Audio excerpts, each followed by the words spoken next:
Hello, my name is Shelby McShelbers, and welcome to this edition of 60 Seconds. Today, we may have gone as far as bringing back from the dead one of America's most well-known African-American writers. Born and raised in an all-black community of Eatonville, Florida, this extraordinary woman will show us why she is considered a great modernist writer today. Ladies and gentlemen, please welcome Zora Neale Hurston. Hello, everybody. Hello. It's wonderful to be here. Miss Hurston, how are you doing? You do look a little pale, if I may say so myself.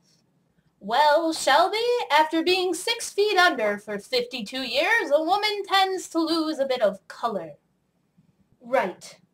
My apologies. Well, let us get on with the interview, shall we? For starters, would you please list some of the characteristics of modernism that you use in your writing? Of course. Well, let's see. I use quite a few, including destruction of the family unit, reversal of traditional roles. I tend to use vernacular quite often, and I also like to use this little thing I call black modernism. Wow.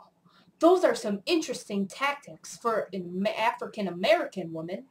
Miss Hurston, could you please explain to me how you use destruction of the family unit and what that even means? Well, destruction of the family unit basically means the breaking of a family. I use this technique quite a bit in my story, Their Eyes Were Watching God. The woman in the story, Janie, ends up having multiple, and I mean multiple, failed relationships with all of these men, that it ultimately ruins her relationship with her family, thus destroying it, thus destruction of the family unit. Ah, I see. And what is this whole vernacular thing about? Well, when I decided to collect and preserve all of these African-American stories and traditions, I wanted to get them in the purest form possible. And the best way to do that was, well, to write the words exactly how they sounded. I thought that this would give readers the best imagery of whatever they were reading. Okay. And speaking of imagery, you also use that in a lot of your stories as well, yes? Yes, Shelby, as a matter of fact, I did. Just like the use of the vernacular, I thought that using imagery would give the best image in the reader's mind, ultimately creating a more unforgettable story.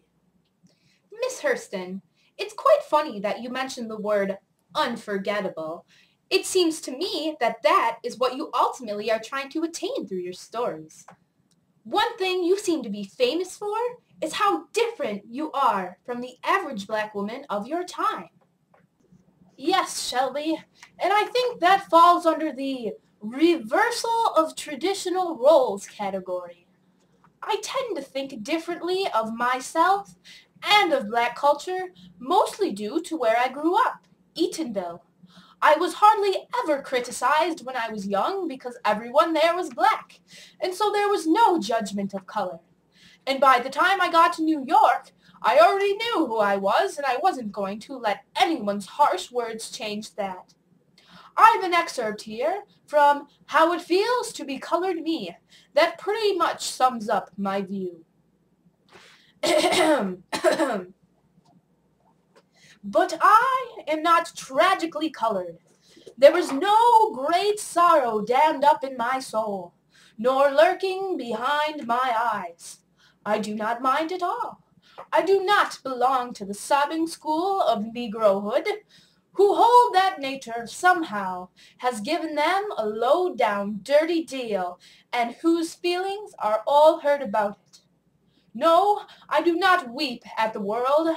I am too busy sharpening my oyster knife. Wow. Just wow. Wise words from a wise woman. Thank you, Miss Hurston. It was a pleasure to have you here today.